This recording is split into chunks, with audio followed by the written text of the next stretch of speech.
SVSU women's tennis team, head coach Jenn Boehm and sophomore Joanne Gao, to give us a little update on the fall season. And coach, the team responded with a finishing win at the GLIAC Tournament. Kind of talk about that victory we had to finish the fall. Sure.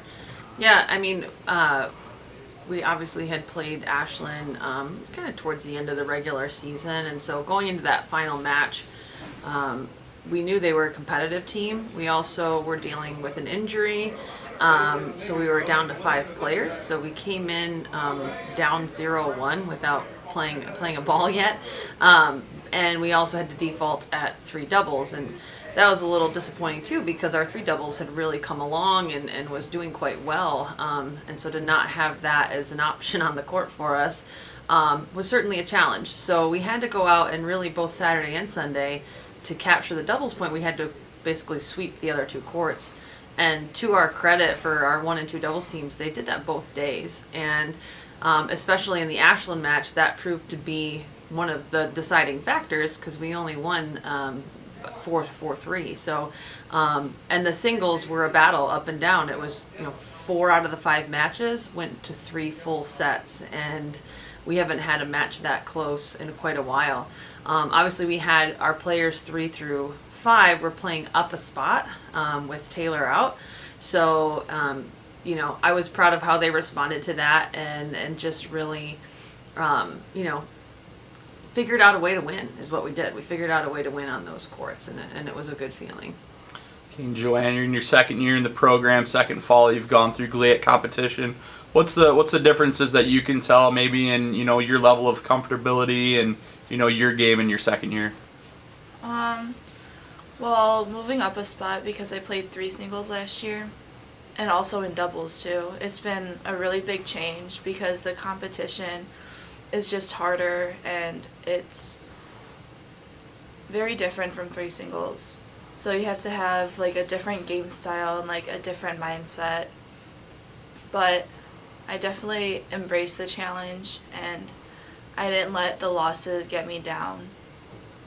Okay. And then heading into the winter months here, where you kind of prepare for the spring season, where maybe a couple areas where you can see this team really improving and getting their game ready for the spring. Well, as our coach was mentioning throughout the whole season, high energy is a main part about our team.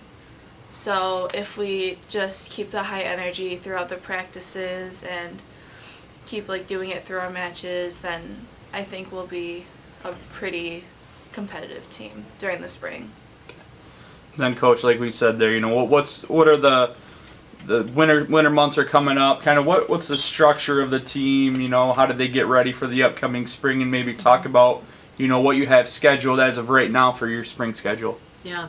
Well, I think I mentioned this before too, is that we've flip-flopped our seasons a little bit, and the NCAA gives you that leeway. So technically our conference season was our non-championship season, which it's a little shorter, so we chose to go that route to save some dates for spring to extend our opportunities.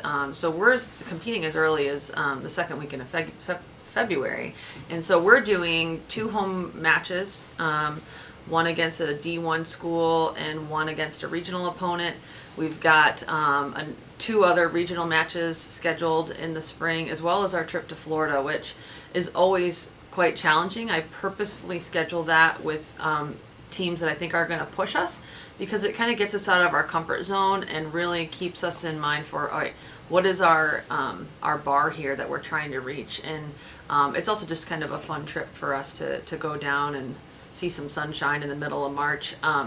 But overall, I think for us, we're going to have to really gear in on the workouts. We're going to have to really rely on them to take some ownership of their game during this off season, because we come back full force once they come back to school in January. So we'll get right back down to business and hopefully have a successful spring.